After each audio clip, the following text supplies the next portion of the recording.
Buenas tardes. En primer lugar, quiero agradecer al Fórum Feminista de Valladolid, a Nina Infante, a Lina Lleras, la invitación, también a Esther Torrado, que es la que me propició también que viniéramos las dos juntas desde La Laguna, desde nuestra universidad. Y bueno, encantada como siempre de estar en Valladolid, ¿no? Lugar al que vengo y todavía más en esta Facultad de Filosofía, ¿no? En la que también he estado en jornadas, tribunales de tesis. Así que muchísimas gracias y bueno, ¿no? Vamos al asunto, que ya pueden ver ustedes lo intrincado, complicado, ¿no? Y laberíntico, sí, que es como Marta Madruga y Herminia Suárez nos han ya introducido, ¿no?, en toda esta complejidad. Quizás lo primero que habría que decir es que nos hallamos ante una situación que aboga por la política de los hechos consumados. Política de los hechos consumados. Yo me he acercado a esta cuestión desde un ángulo distinto al jurídico, primero desde la bioética. La bioética es la parte de la ética dedicada a reflexionar pues sobre las limitaciones que tendríamos que poner a las tecnologías, al uso de las tecnologías biomédicas, y uno de sus grandes apartados, ¿no? Uno de sus grandes apartados ha sido la preocupación por lo que se ha denominado reproducción asistida, nuevas técnicas de reproducción que ya van dejando de ser nuevas, ¿no? Porque efectivamente desde los años 80 hemos vivido una aceleración tecnológica muy importante. Y igualmente importante que son los desarrollos técnicos y médicos, también los desarrollos económicos. Es decir, esto ha pasado a ser una industria, ¿no? Una industria de la reproducción asistida y una industria además transnacional. Así que hay un ensamblaje entre los desarrollos tecnorreproductivos y los desarrollos económicos. ¿Por qué comento esto? Porque efectivamente ya lo ha citado Herminia, hay un caso emblemático, el caso BayBM, del que ahora se cumplen, como ya decía, 30 años, donde se sienta jurisprudencia, ¿no? Porque ya saben que la ley es anglosajona, ¿no? En el Reino Unido y en Estados Unidos funciona de manera muy distinta, ¿no?, a la ley continental europea, en el que se sienta ya, ¿no?, el principio que el contrato está por encima de la filiación materna, ¿no?, en este caso, ¿no?, de la filiación ligada al parto. Y esto establece, claro, ya un precedente, yo creo que absolutamente desastroso. No podemos pensar que los Estados Unidos es homogéneo. Hay estados donde la práctica está prohibida, pero también hay estados, hablamos del modelo californiano, donde está absolutamente juridificada, normalizada y convertida en una industria económica además para, sobre todo, los ricos y famosos, y son todos los casos que los medios de comunicación, ¿no?, nos ponen como enseña, con lo cual, además, la política mediática sobre este asunto pasa a ser pues ligada a ese glamour que tienen las celebrities, ¿no?, que tienen ¿no?, toda esta gente que dispone de muchísimo dinero para asegurarse, lo voy a decir así, la propiedad de sus hijos. Y claro, ¿de dónde viene? Marta se refería a la terminología. ¿De dónde viene esto de la idea de alquiler? Pues porque los primeros contratos que se firmaron se hicieron en analogía a los contratos inmobiliarios. Es decir, cuando uno firma un contrato de alquiler o cuando uno firma efectivamente, ¿no?, el disponer de un habitáculo, ¿no?, durante un tiempo. Es decir, que la analogía no la hemos inventado las feministas. Hay muchos críticos que nos dicen cómo utilizan esas expresiones, ¿no?, que parecen tan deshumanizadoras del alquiler de vientre. Bueno, no la hemos inventado ninguna de nosotras ni de las que nos han precedido. Esto empezó a funcionar, había que buscar un modelo de contrato que se adaptara supuestamente a lo que se pretendía, y aquí, diríamos, el contrato de alquiler fue el modelo. Es decir, yo creo que esto no es siempre importante decirlo. Por lo tanto, el contrato, ¿no?, sobre la filiación, y claro, dense cuenta que esto es un revés enorme, precisamente porque desde el derecho romano, ¿no?, como Herminia ha puesto de manifiesto, bueno, pues se reconocía, diríamos, ¿no?, quién era la madre. Aquí la madre pasa a estar invisibilizada, borrada. Y voy a ir apuntando una línea, ¿no?, en la que estamos empezando a trabajar ahora, que es la línea de los derechos del niño, ¿no?, de los derechos del menor a conocer su origen. Esta práctica, en muchas ocasiones, y sobre todo cómo está organizada desde ese modelo californiano, borra a la llamada gestante, y por lo tanto, ¿no?, son niños, diríamos, sin madre de parto. Queda borrado, o sea, toda la retórica, todo el uso del lenguaje, que se retuerce muchísimo, ¿no?, en este tipo de desarrollo, está al servicio de borrar a la madre que tiene el embarazo y que da a luz. Por lo tanto, todo esto se minimiza de una forma considerable. Yo les decía que esto, ¿no?, lo había abordado desde el punto de vista de la bioética, y claro, ¿no?, también desde el punto de vista del feminismo. Y si ha habido alguna vez, pienso, ¿no?, desde Aristóteles, un motivo patriarcal, ha sido, diríamos, el expropiar a las mujeres de su capacidad de crear vida, ¿no? Este es uno de los objetivos fundamentales del patriarcado. Hemos visto el éxito que ha tenido, ¿no?, estos últimos años, sobre todo porque lo han llevado a serie de televisión, el libro de Margaret Atwood, El cuento de la criada. Y la distopía que ella crea está directamente relacionada con este motivo del patriarcado, que efectivamente nos lleva hasta la historia de la misma Virgen María, que simplemente ¿no?, es un medio para que, ¿no?, la divinidad realice el objetivo, ¿no?, de traer a su hijo al mundo. Es decir, el riesgo simbólico con que relacionamos, ¿no?, esta práctica es verdaderamente, yo creo que de gran calado, porque afecta a cosas muy, muy importantes, como es la filiación, como es la consideración social de la maternidad, y sobre todo esto que nos decía Donna Dickinson, voy un poco a incidir en ello, si los bebés pueden ser considerados como una propiedad o como una mercancía. Ella se hace esta pregunta, ¿pueden los bebés ser una propiedad? Y dice, desgraciadamente, ¿no?, la respuesta descriptiva, política de hechos consumados, es que sí, lo están siendo. Los bebés hoy, ¿no?, en este mundo globalizado, capitaneado, ¿no?, por el neoliberalismo, sí lo están siendo. Pero también dice, la respuesta normativa, ¿no?, las disciplinas normativas son la ética y el derecho. La respuesta normativa es que no lo deberían ser. Los bebés no deberían ser una propiedad. Y los bebés son tratados como propiedad en la gestación subrogada. La maternidad comercial, dice ella, convierte a los bebés en objetos para la venta. Pero los bebés son personas.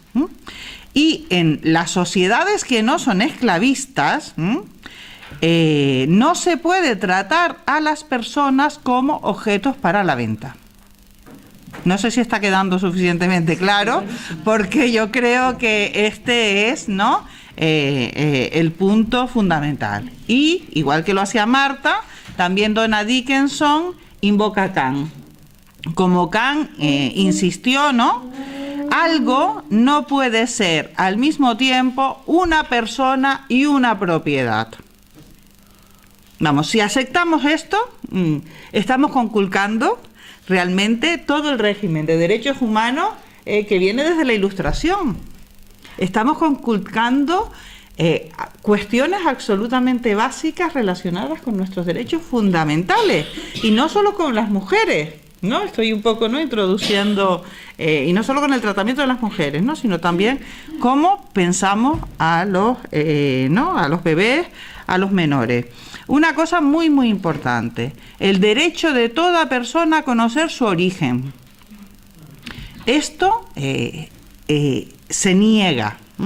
Y esta ha sido una de las líneas fundamentales para que el Comité de Bioética de España, que yo creo que tiene precisamente, ¿no?, esta línea de pensar los derechos de los menores, haya informado negativamente pues estas propuestas de regulación de la gestación subrogada, como la que ha aludido Herminia, ¿no?, del Partido Ciudadanos. Entonces, yo creo que es un asunto fundamental. ¿Qué ocurre?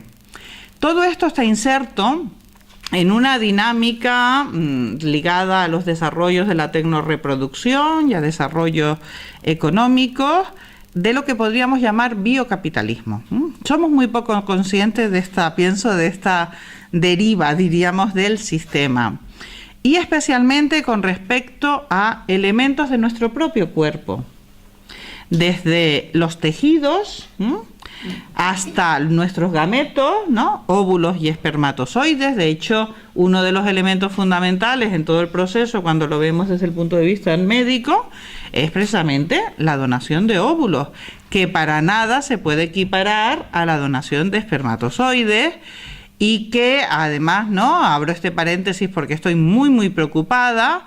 Hoy por hoy en nuestras universidades hay campañas para que las chicas jóvenes, porque tienen que ser chicas jóvenes, mejor si son universitarias, donen sus óvulos de manera altruista. Siempre la palabra altruista, ¿no?, va a tener, diríamos, la trampa, porque claro, por las molestias ocasionadas se suele estar pagando de 800 a 1.000 euros, y a mí me consta que la información que se da sobre todo el procedimiento, que implica una hiperestimulación ovárica, que implica una laparoscopia, y sobre todo las consecuencias futuras, porque los óvulos son habas contadas, y tenemos, ¿no?, desde la menarquia hasta la menopausia. Y si, por ejemplo, por necesidad, porque muchas veces esos 800 o 1.000 euros es el dinero que necesitan nuestras estudiantes para ir a pagar la matrícula, los créditos de las asignaturas, bueno, pues van a tener seguramente menopausias precoces, y si se plantean tener, ¿no?, a sus niños, como está siendo habitual, a final de la década, ¿no?, de los 30, de la treintena, o a principios de la cuarentena, pueden verse, ¿no?, con la situación de que simplemente no tengan, ¿no?, sus propios óvulos.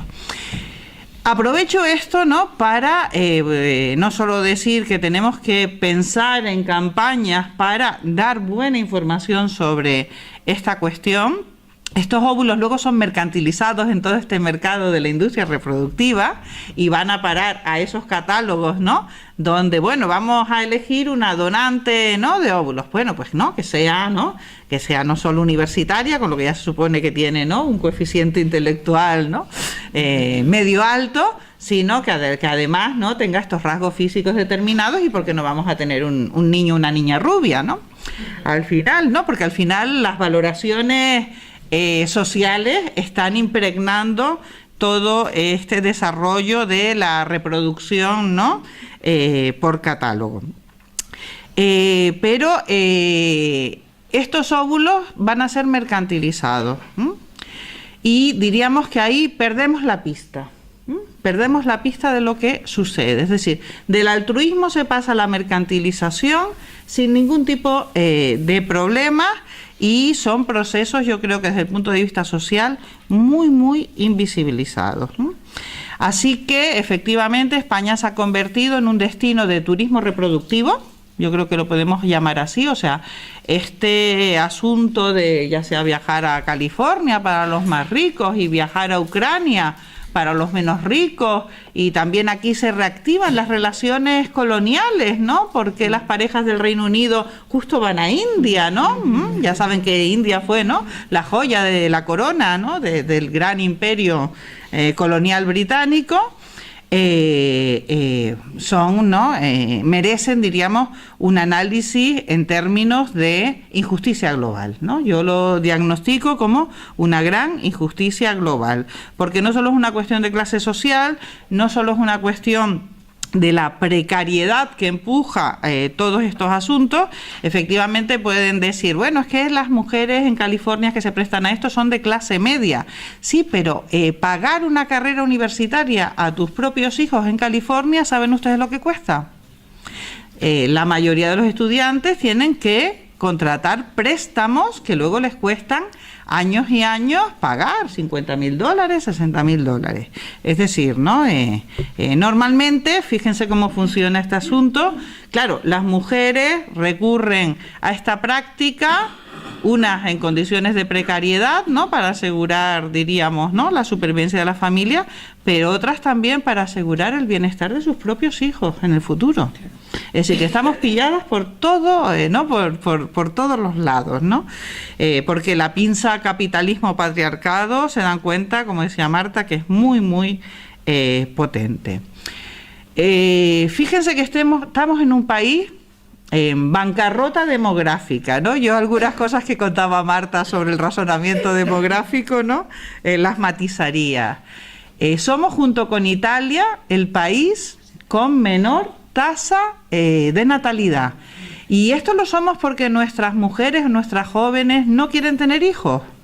¿Piensan ustedes que es porque no queremos tener hijos? ¿O es porque vivimos una situación de precarización laboral brutal que afecta sobre todo a las mujeres? Y porque no se han desarrollado en este país, yo creo que nunca, políticas activas, ¿no?, de apoyo y sostén a la maternidad, siendo la maternidad un bien social, ¿no? Porque ahí tenemos la situación ya planteada con respecto, por ejemplo, a las pensiones de jubilación. Así que estamos en un país donde me parece que es especialmente hiriente que el debate político nacional sea la gestación por sustitución, ¿no?, o la gestación subrogada, cuando la mayoría de las mujeres de este país no puede tener los hijos que quizás desee por la precariedad laboral en las que nos hallamos instaladas. Y sobre todo las jóvenes, porque aquí el impacto generacional de la crisis, ¿no?, que se inició en el 2008 ha sido patente. Es decir, creo que contextualizar políticamente este asunto, ¿no?, es importante para darnos cuenta de cómo este se ha convertido en un asunto crucial en los últimos años, desde 2015, y precisamente otra cuestión, como tendría que ser la demanda, ¿no?, de estabilidad laboral, ¿no?, de condiciones adecuadas para que las mujeres en este país puedan ser trabajadoras y madres, no se dan por ninguna parte. No, yo creo que esto es lo que tenemos que hacer, ¿no?, desde el feminismo, ¿no? Voy a ir dando ideas, ¿no?, de cuáles son las estrategias, ¿no? Entonces, como les decía, y Donna Dickinson habla de biocapitalismo, y claro, ¿no?, diríamos que este asunto tiene que ver mucho con cerrar la cartera de servicios que ofrece la industria de la reproducción asistida.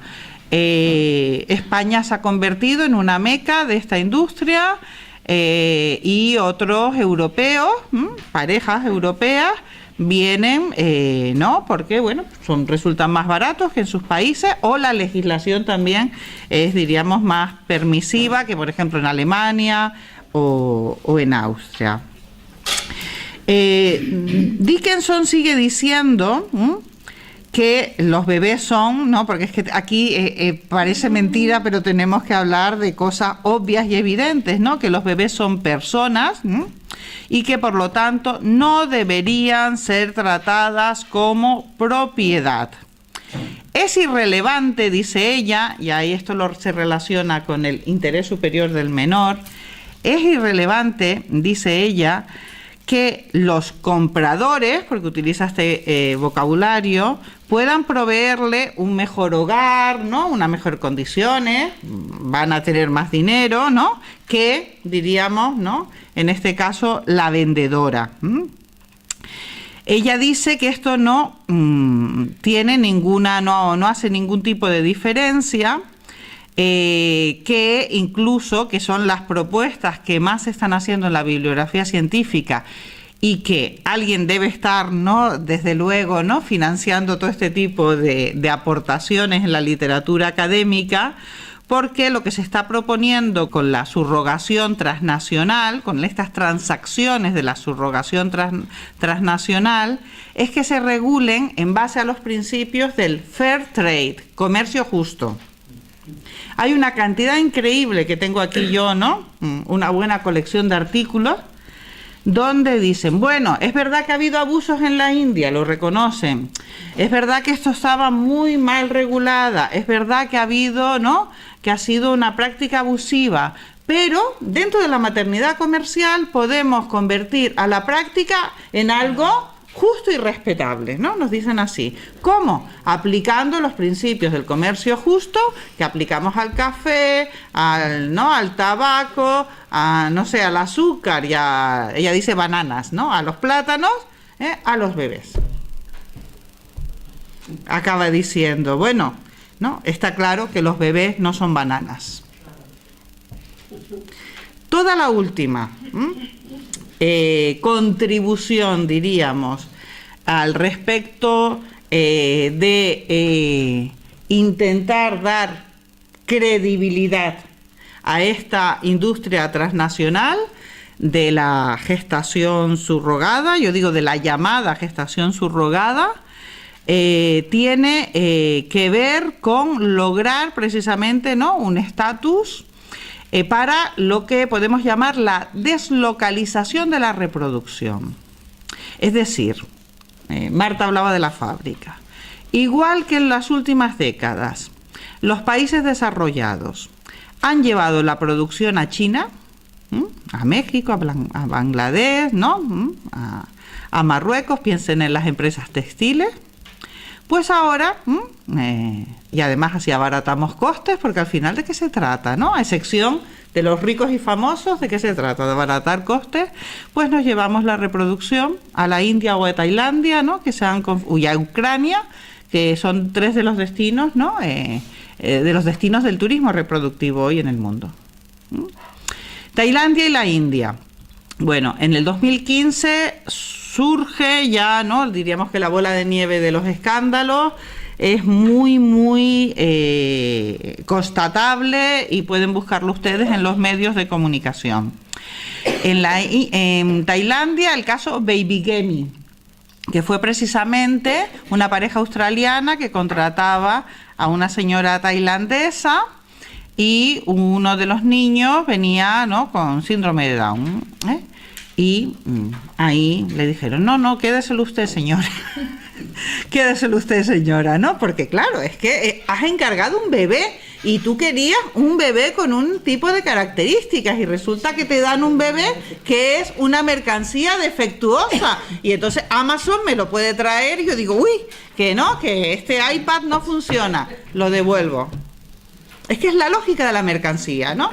Insisto en esto porque la lógica de la mercancía, la lógica del contrato es la que está detrás de tratar a los bebés, encargarlos, ¿no?, bebé por encargo, y generar este mercado mundial de bebés.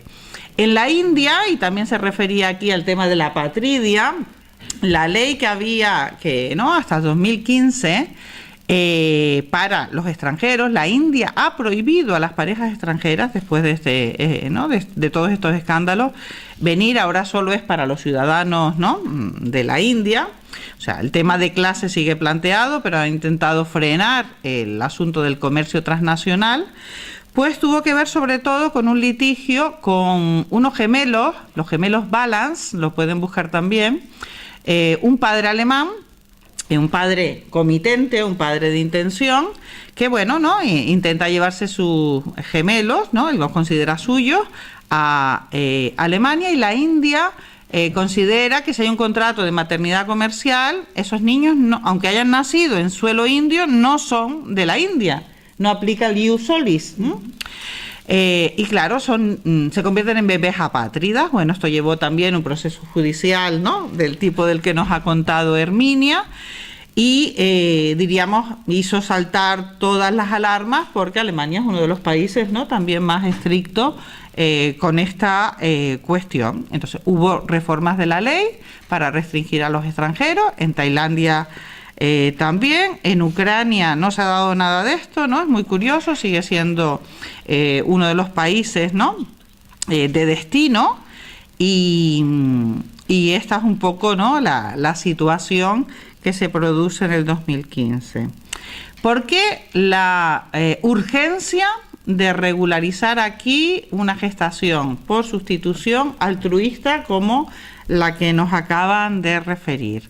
Porque sería eliminar todo el laberinto judicial que nos ha contado Herminia. Es decir, ya está aprobado, porque eso está aprobado por parte del Reino Unido, que tiene una legislación altruista, que en países con un bienestar moderado, aunque el nuestro vaya cayendo en picado, como los países europeos, no va a haber ofertas de madres gestantes. Y si la empieza a ver, como en el caso de Grecia, es porque las condiciones de precariedad son brutales. Y entonces haces el cálculo que para estar, ¿no?, desempleada, pues bueno, ¿no?, gestas para otros, porque bueno, pues al final, ¿no?, esos meses, ¿no?, y a lo mejor un poco más, y nunca sabemos si por debajo, ¿no?, se pasa dinero, ¿no?, puede sobrevivir tu familia. Suecia discutió esto, y hay un informe que hay una conspiración de silencio sobre este informe. Yo se lo he dicho a las compañeras del PSOE, que estamos en No Somos Vasijas, ¿no?, una de las organizaciones que estamos en contra del proyecto de Ciudadanos. Apúntenlo, Eva Wendel, ¿no?, Eva Wendel Report, ¿no?, el informe Wendel. El informe sueco llega a la conclusión de que no se puede garantizar el carácter altruista de la práctica, que dadas las desigualdades que concurren entre las personas que, diríamos, ¿no?, contratan y la gestante, no se puede garantizar el altruismo, y que si no se puede garantizar el altruismo, nos encontramos con lo que Donna Dickinson nos está alertando, con tráfico de bebés, con compra-venta de bebés, compra-venta de bebés. Entonces, claro, yo creo que ya tenemos que hacer una transición semántica. Aquí estamos hablando de explotación reproductiva y estamos hablando de tráfico de bebés. Los bebés hoy son un bien tan valioso que este biocapitalismo neoliberal pues se ha propuesto mercantilizar. Estamos en la dinámica de la mercantilización. Y los lobbies, ¿no?, que están detrás de esto son muy poderosos, muy hábiles, tienen muchas posibilidades de contratar a grandes bufetes de abogados, a enrolar académicos y académicas para que den forma a que esto es un comercio internacional, como puede ser cualquier otro comercio, y que la Organización Mundial del Comercio efectivamente tenga un apartado, ¿no?, para, ¿no?, la llamada gestación subrogada o gestación por sustitución, ¿no? Así que bueno, ya ven que los modelos son esos, el supuestamente altruista.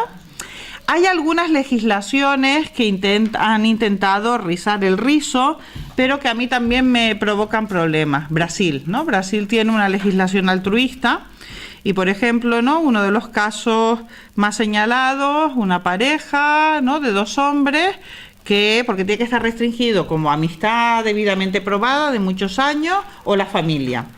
Entonces, claro, saben que con, ¿no?, mujeres, bueno, pues relativamente mayores, ¿no?, pueden ser también, incluso se las puede reactivar, ¿no?, para gestar, ¿no? Hay algunos casos curiosos que también tendrían que estar bajo la cobertura de, ¿no?, de reglas de la ética médica, pero claro, como todo se convierte en medicina del deseo y en negocio, bueno, pues claro, ¿no?, esta señora creo que fueron gemelos, ¿no?, dio a luz al final gemelos. Esto es muy importante, siempre hablamos aquí, porque hablamos tanto de gemelos, porque se trata también de abaratar costes. Entonces, si en un mismo embarazo pues podemos tener 2 por 1, entonces dense cuenta que son embarazos de mucho mayor riesgo para las mujeres. Y bueno, no, hay casos, ¿no?, de lo más curiosos, ¿no?, porque si me pongo ya con la casuística no acabamos. Pero en este caso ¿no?, de relativo a Brasil, claro, ¿no?, se entrevistaban a esta señora y decía, bueno, claro, yo soy la madre, pero al mismo tiempo soy la abuela. Pero claro, ahora mi hijo me dice que, bueno, que no, que realmente, claro, ellos dos, ¿no? Es decir, estamos tocando esa fibra sensible de las generaciones, de la filiación y desestructurando, diríamos, invariables antropológicas que han sido fundamentales para definirnos. Así que esto, por lo menos, si en algún momento se hace, se tendría que hacer con algo de cuidado. Es decir, ¿no?, es muy, muy complicado y además cada caso plantea muchas cuestiones. Voy a ir a lo que yo considero que son los argumentos decisivos. El primero, el de la autonomía. Se ha hecho un uso perverso de la autonomía, puesto que si la mujer libremente decide, si la mujer consiente, pues no tendría que haber problemas. Bueno, la autonomía, y esto también es, ¿no?, puramente kantiano, tiene que ser actualizada en todo momento.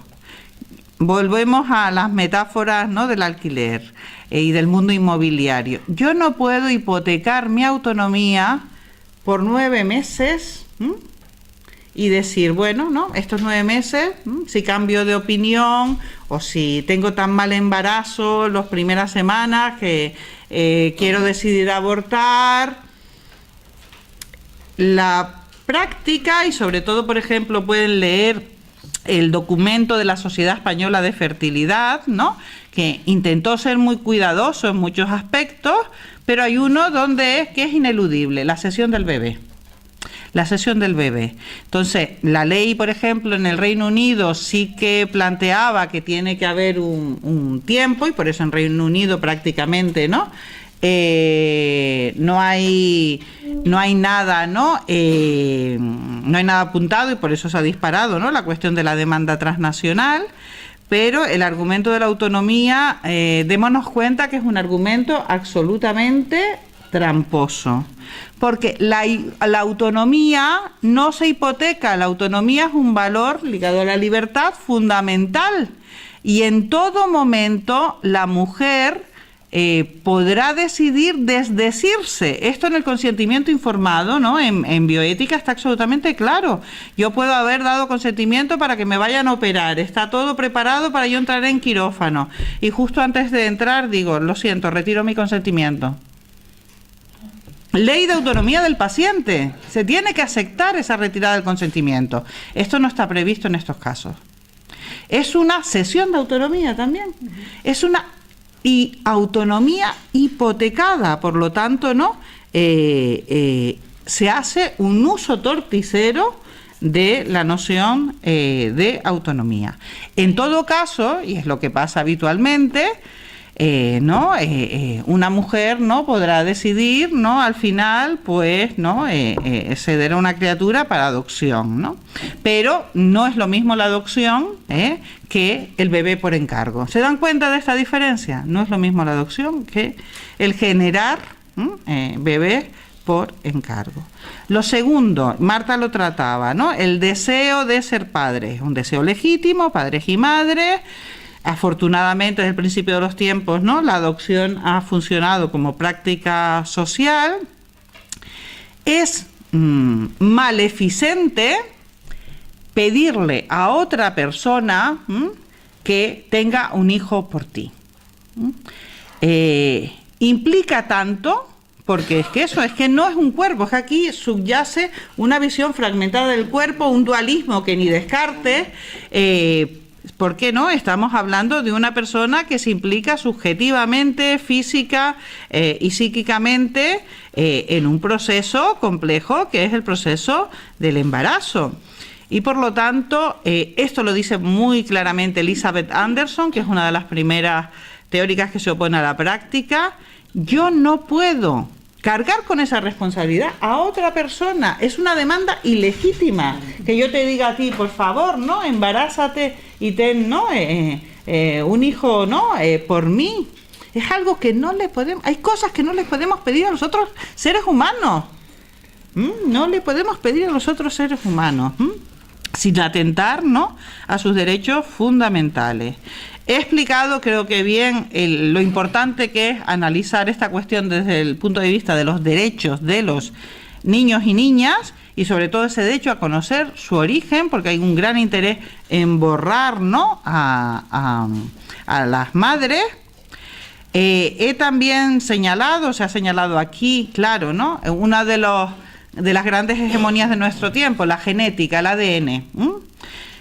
La epigenética nos dice que hay un intercambio constante de hormonas, de ADN mitocondrial, ¿no?, de muchos asuntos en el embarazo. Esto todo se minimiza y parece que, ¿no?, la genética es ahora el santo grial, ¿no? O sea, son nuestros hijos, ¿no? O sea, la impronta genética, que además suele ser, porque el óvulo en la mayoría de los casos es donado, que suele ser además reforzar, ¿no?, la filiación masculina. Creo que he dejado también claro, ¿no?, este sería el quinto argumento, que es una injusticia global. Que este comercio deslocaliza la reproducción. Que la asimetría, ¿no?, geopolítica entre los ciudadanos de unos países y sobre todo las ciudadanas precarias, pobres o con necesidades de otros países es un elemento fundamental de esto que podemos considerar, ¿no?, turismo reproductivo. Y creo que estos son los 5, ¿no?, si tenemos que participar en debates, son los 5 argumentos fundamentales para hablar de esta cuestión. Un último apunte, que me dicen que ya no tengo que acabar. Bueno, en este sentido de la injusticia global, hay un artículo de Alicia Puleo que quería citar, donde ella utiliza la noción de extractivismo. Es una noción que estamos utilizando para hacer una crítica de ese capitalismo depredador, ¿no?, en otros continentes por parte de las multinacionales. Bueno, pues ella analógicamente lo traslada a este asunto y podemos hablar de neocolonialidad y de extractivismo. Y luego una cuestión que sí me parece muy preocupante es la de la reducción del proceso de embarazo y parto a trabajo y servicio. Hay toda una serie, ¿no?, de autores, de autoras, volviéndose literalmente locos por intentar hacer plausible esto, que los procesos corporales y biológicos se conviertan en cartera de servicios o en trabajo. ¿Hay algún trabajo en el que no se pueda descansar durante 9 meses? Parece que si lo llamamos trabajo lo vamos a dignificar y lo vamos a convertir pues en algo, ¿no?, que se puede pagar, comercio justo, recuerden, ¿no? Bueno, pues habrá que, ¿no?, subir mucho el precio, ¿no? Y si subimos el precio, pues ya estará, diríamos esto, totalmente, ¿no?, legitimado. Bueno, yo de verdad que tengo muchísimas dudas sobre esto. No todo es reducible a mercancía, no todo es reducible a trabajo, no todo es reducible a servicio. Y aquí me sale la beta anticapitalista, no radical, porque realmente esto es una nueva frontera de la acumulación capitalista. Los cuerpos de las mujeres son la nueva frontera de la acumulación capitalista, de mujeres cada vez más precarizadas, más desposeídas. Un dato del mes pasado, no sé si vieron el desempleo en función de sexo, porque el dato era escandaloso. El 95% de los desempleados, creo que, ¿no?, del último mes, eran mujeres. Los mercados laborales, tras la crisis, no solo han bajado los salarios, ¿no?, de una forma brutal, sino que están volviendo a expulsar sobre todo a las mujeres. ¿Qué nos va a quedar a las mujeres precarizadas? Nuestro propio cuerpo. Y ya están aquí dispuestos muchísimos discursos, muchísimas propuestas legislativas, muchísimas iniciativas para decirnos: muchacha, sé emprendedora, tienes tu cuerpo es tu capital. ¿Cuál es el problema? Que ese capital erótico, sexual, reproductivo, ¿en qué se va a convertir? ¿En qué te va a convertir? En mercancía. En mercancía.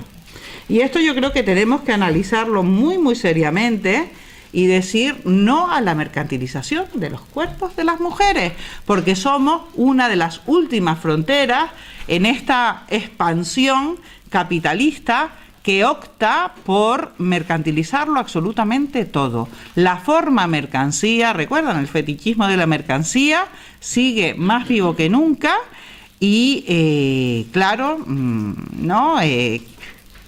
¿Cuál, diríamos, es el ámbito de su realización perfecta? Pues la que avala el patriarcado. Y la que avala el patriarcado desde tiempos inmemoriales, desde todos los mitos ¿no?, fundantes de las religiones, desde la visión aristotélica, ¿no?, de la vasija, ¿no?, que da calor a la forma. Es decir, todo esto está en nuestra tradición de una manera brutal.